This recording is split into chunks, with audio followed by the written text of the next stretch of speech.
talk about the war in Ukraine. As you are well aware, the whole world noticed that India, as a very influential country, has never publicly condemned Russia's assault and invasion into a neighboring country. Why is that so? Can you really be neutral in a war for which obviously one side bears all responsibility?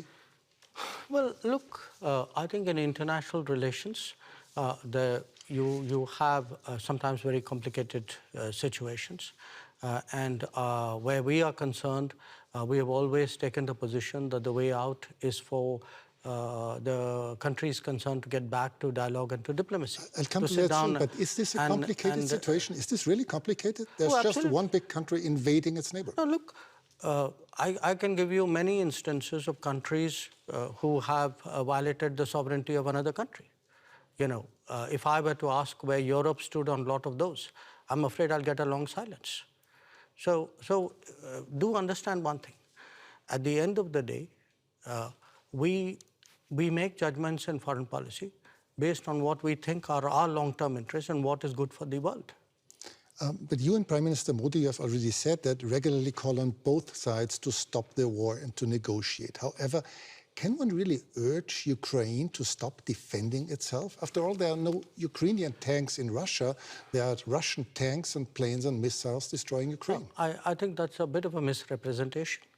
I think what we do is to say, get back to dialogue and diplomacy. There was dialogue and diplomacy in the early days of the conflict. So it's not that it didn't happen. So it's not for us to put conditions and to say this country is equal to that country. That's your judgment. But should you urge Russia to stop the war? I think we have been very clear that this conflict is not in anybody's interest, including theirs. But you wouldn't say it more explicitly? I'm a diplomat. It is my job to conduct foreign policy which serves my national interests and which serves what I believe is a long-term pathway towards peace and dialogue. Let's talk about India's interests. India does not take part in Western sanctions against Russia, but has increased its imports from Russia 5 times since the war began. By this, are you not helping Moscow? Are you not financing Russia's war?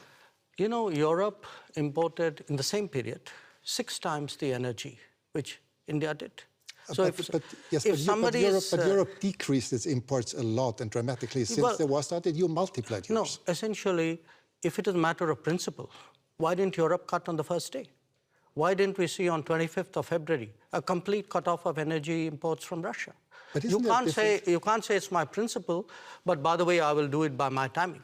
Okay, but isn't it the difference between decreasing your imports but still making sure that Europe is not freezing to death in the winter, or just increasing your imports by 5 times? No, Europe has managed to reduce its imports while doing it in a manner in which it is comfortable for Europe. Comfortable? It's manageable. It's manageable. Maybe a little bit of an overstatement. Now, if at 60,000 euros or whatever is your per capita income, you are so caring about your population. I have a population at $2,000. I also need energy. I'm not in a position to pay high prices. The price of oil has doubled. So, and what Europe is doing is also moving into the Middle East and diverting production out of the Middle East into Europe and raising prices. So European actions actually are putting pressure on the global oil markets and on my imports as well. So I think it's something which, if European political leadership understandably would like to soften the impact on their population, I think it's a privilege they should extend to other political leaderships as well. Are you reluctant toward Moscow as well, because Russia is India's most important supplier of weapons and military equipment? And therefore? Are you reluctant to criticize Moscow? No, I think, look, we have a relationship with Moscow. We've had a long-term relationship with Moscow. I think it's important to look at that history of the relationship. It was a relationship built in a period when Western democracies used to arm a military dictatorship called Pakistan and deny India defensive weapons. So if we are talking about principles, let's talk a little bit of history out here. So how did the Indian exposure to Russia and previously to Soviet Union get built up? Because the Western democracies, for whatever reason, decided that their natural partner in our part of the world was a military dictatorship. Would you consider India an ally of Russia? No, I think India doesn't, we are an independent country. We do not define ourselves or perceive ourselves in alliance terms. That's very much a Western terminology. It's not something, it's not a term that we use. Before you said you're a diplomat, but several weeks ago you called Pakistan, your neighbor, the epicenter of terrorism. Well, I did it again today without using the word Pakistan. Yes, and this doesn't sound very diplomatic, does it? No, because you are a diplomat doesn't mean you're untruthful. I could use much harsher words than epicenter.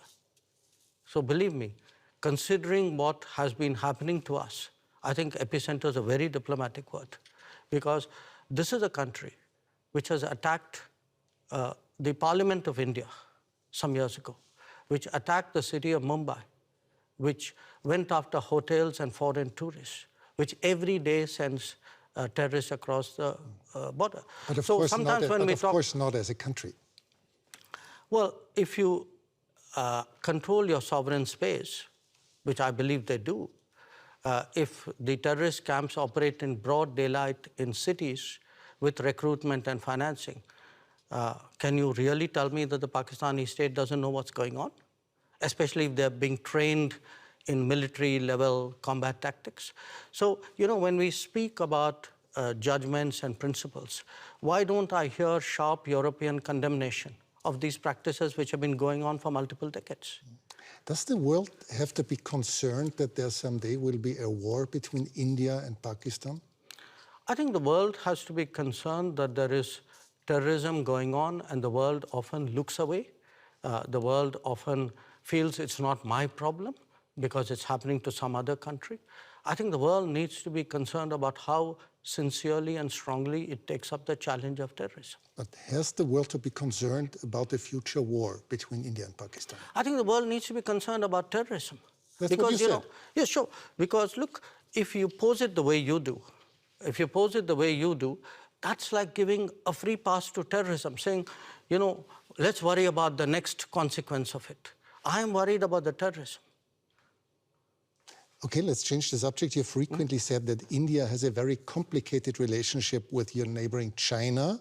Many people around the world are quite concerned that China might, in the near future, intervene militarily in Taiwan. Do you share this concern? I think there's a larger concern which is based on our experiences. The concern is that we had agreements with China not to mass forces in our border areas. And they have not observed those agreements, which is why we have the currently tense situation that we do. We had an agreement not to unilaterally change the line of control, which they have tried to unilaterally do that. So there is, I think, a perception that we have, which derives directly from our experiences. Now, where else the status quo may change or not change, you know, I would hesitate as a foreign minister to predict publicly. I may have my own views and assessments. But I certainly can share my experience, and my experience is that written agreements were not observed, that we have seen levels of military pressure which in our view has no justification. China would say the opposite. They would say that India had not obeyed different agreements, but obviously you see it No, I otherwise. think it's difficult for China to say that for this reason. The record is very clear because today, you know, there's a lot of transparency. You have satellite pictures. If you see who moved the forces to the border areas first, I think the record is very clear. So it's very difficult for China to say what you suggested they could. India will probably overtake China as the world's most populous country within this year. Is this fact of any political significance to India, or is it just a mere statistic? You know, we'll know that when we reach there, won't we? Yeah, because we have never used numbers in that manner.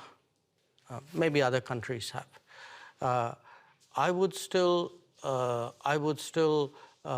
say to a large extent, it is a statistic, large extent. But you will have a situation where the world's most populous country is not among the permanent members of the Security Council.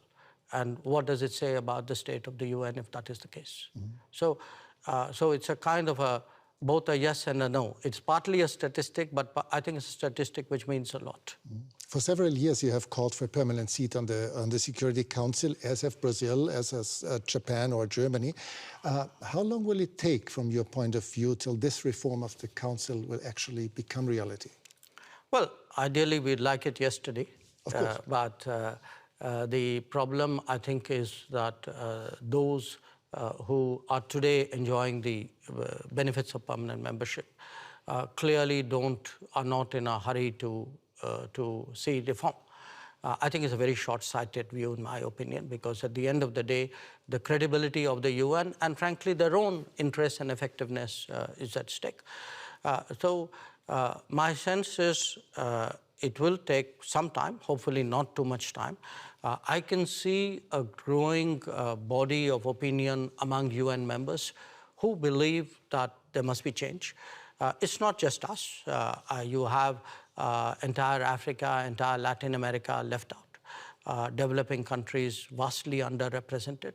I think the state of the world, this was an organization invented in 1945. It's 2023. And when you would have to guess for a year when this will happen, what would it be?